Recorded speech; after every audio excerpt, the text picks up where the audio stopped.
Investigators say they want you to know the signs that could help stop a terrorist attack. They're sharing specific behaviors in a booklet that could help identify if someone is a violent extremist. And WPTV News Channel 5's Michelle Casada takes a look at why the booklet is now public.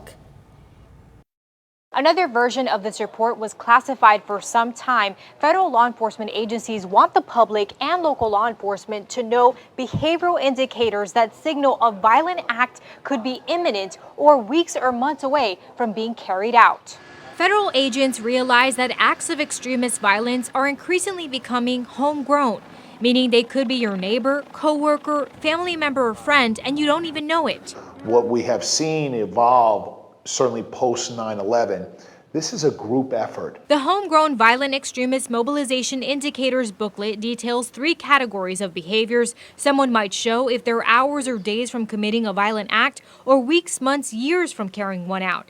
As former FBI Special Agent Stuart Kaplan points out, some behaviors can't be determined as a red flag on their own.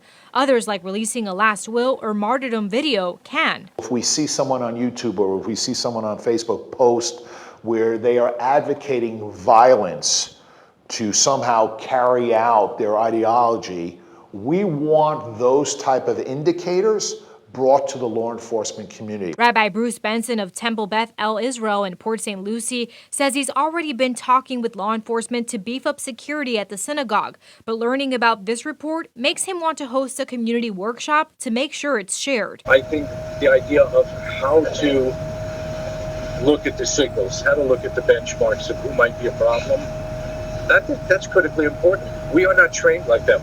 You can find a link to the report on our website, WPTV.com. The behavioral indicators are all grouped and color-coded to show you which ones are highly diagnostic on their own and which others require several behaviors in order to be considered threatening behavior. Reporting in the studio, Michelle Casada, WPTV News Channel 5.